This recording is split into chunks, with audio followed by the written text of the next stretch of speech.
Assalamualaikum warahmatullahi wabarakatuh. Selamat pagi, salam sejahtera untuk kita semua. Halo anak hebat, jumpa lagi dengan Ibu Lilis.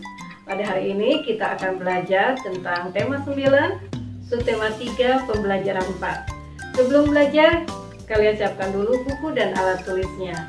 Dan tidak lupa kita berdoa bersama. Berdoa dimulai. Ya, kita mulai belajarnya. Pada pembelajaran 4 ini yaitu akan dibahas tentang pengaruh modernisasi terhadap perkembangan sistem transportasi air dan udara. Nah, perhatikan di sini ada gambar, yaitu gambar pesawat bertenaga matahari. Jadi perkembangan ilmu pengetahuan dan teknologi ini memberikan kesempatan manusia untuk melakukan penjelajahan ke angkasa luar. Penjelajahan ke angkasa luar dilakukan untuk mengetahui lebih banyak tentang kemungkinan kehidupan di luar bumi kita. Hal itu juga mendorong semakin canggihnya teknologi transportasi udara. Salah satu hasil perkembangan ilmu pengetahuan dan teknologi adalah kebutuhan manusia untuk melakukan transportasi udara. Transportasi udara yang dikembangkan dengan menggunakan energi alternatif untuk mengurangi pemakaian bahan bakar fosil yang mencemari lingkungan.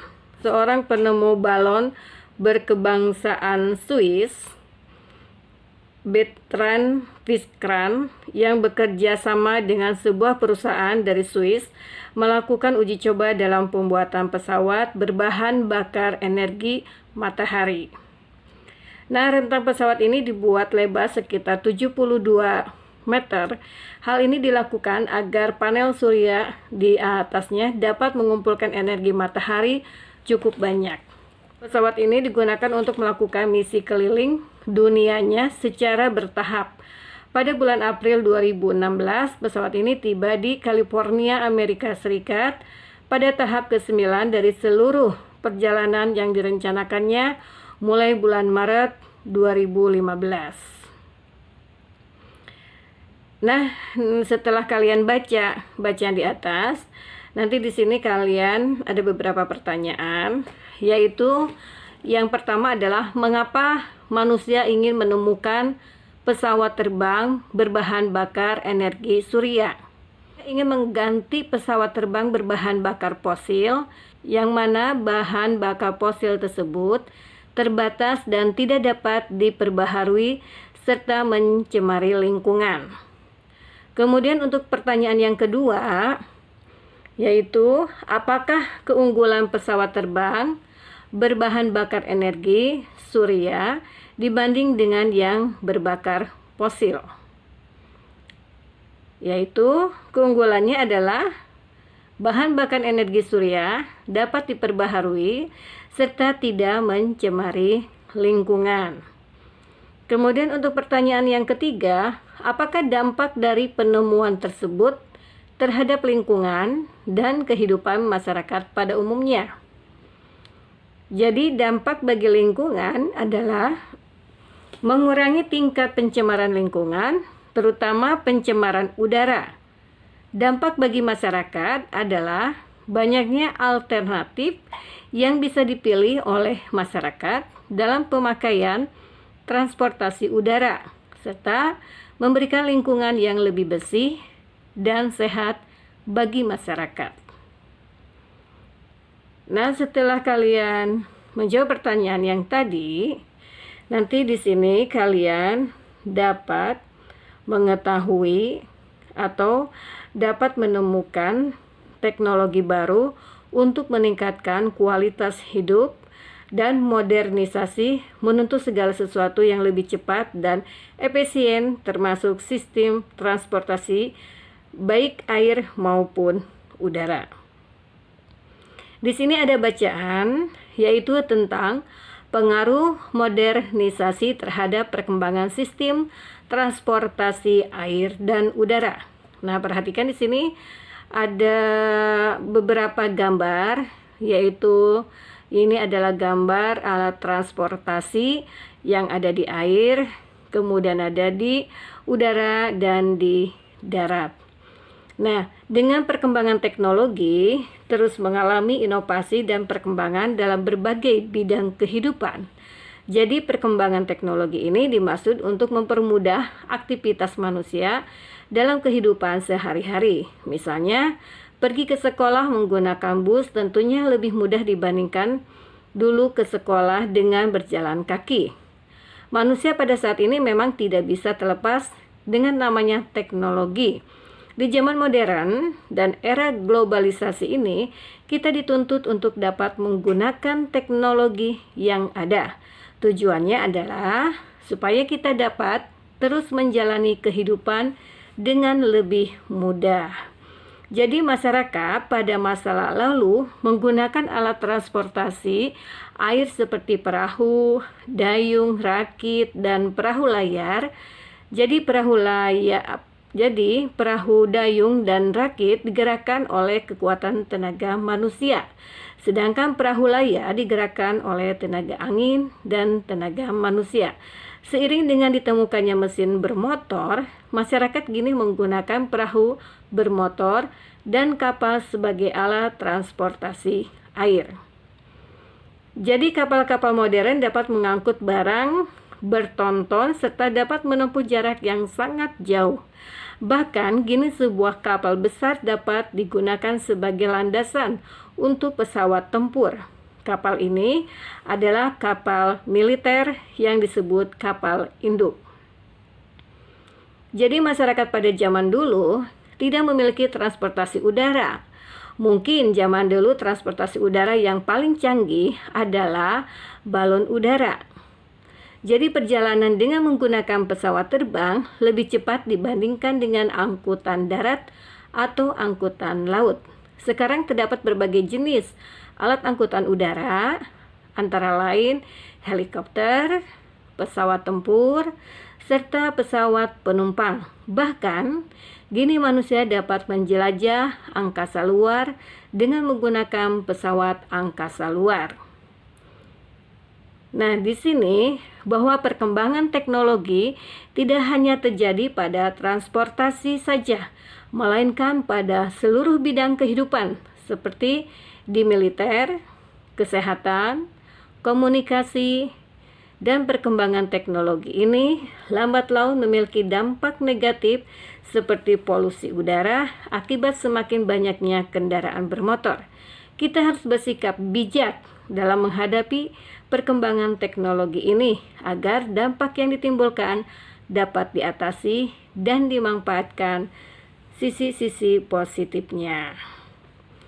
Nah, setelah kalian baca bacaan yang tadi, maka nanti kalian akan mengisi tabel di bawah ini, yaitu tabel ini adalah tabel tentang tenaga penggerak, kemudian transportasi air sebelum modernisasi, dan transportasi air setelah modernisasi, kemudian transportasi udara sebelum modernisasi, dan transportasi udara setelah modernisasi. Ya, kemudian di sini juga ada fungsinya, kemudian ada contoh gambarnya ya. Nah, misalnya saja di sini adalah di sini misalnya tenaga manusia, kemudian tenaga angin ya. Kemudian di sini ada transportasi air setelah modernisasi, ternyata menggunakan mesin bermotor ya. Kemudian transportasi udara sebelum modernisasi, misalnya udara panas ya. Dan transportasi udara setelah modernisasi ternyata adalah mesin. Nah, kemudian fungsinya ya. Di sini fungsinya apa ya? Misalnya alat transportasi ya. Kemudian juga sama, ini sebagai alat transportasi juga dan alat transportasi ya. Silakan nanti kalian gambarnya kalian buat ya, atau bisa kalian tempel. Nah, anak-anak sekalian, jadi modernisasi memang memberikan dampak baik langsung maupun tidak langsung.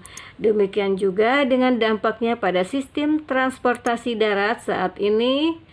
Nah, jadi kalian bisa mendiskusikan dengan temannya itu dampak positif dan dampak negatifnya terhadap kelangsungan hidup masyarakat maupun dampaknya terhadap lingkungan. Nah, nanti di sini ada diagram ya, perhatikan diagramnya. Di sini ada dampak modernisasi terhadap sistem transportasi air atau udara.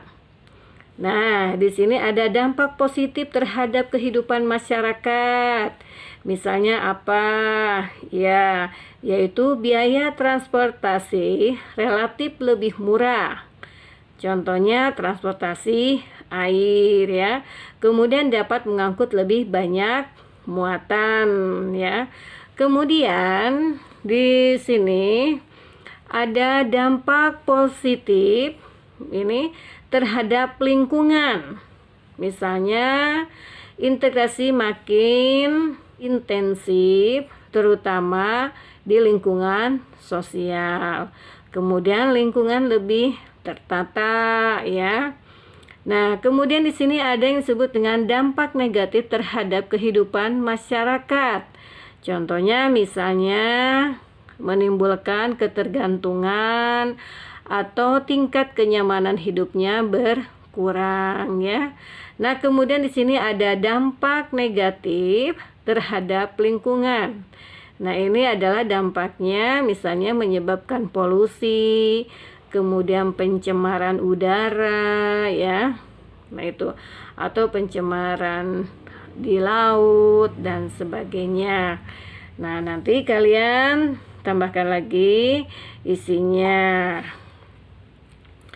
Nah, itu ya, setelah kalian isi semua, kemudian kalian silakan presentasikan ya hasil diskusinya.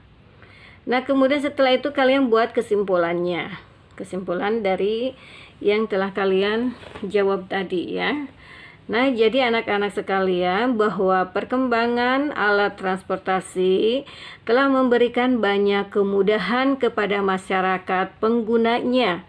Berbagai alat transportasi telah silih berganti seiring dengan perkembangan teknologi.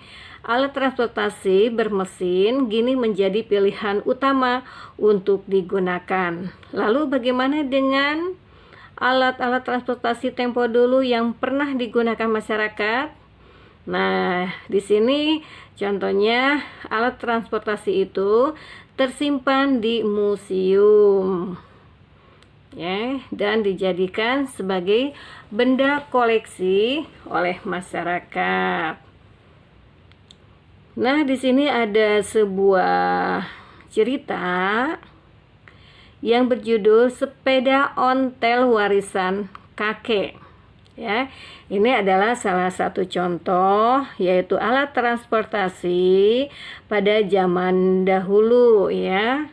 Nah, di sini yaitu sepeda ontel namanya. Nah, nanti kalian silakan baca ceritanya.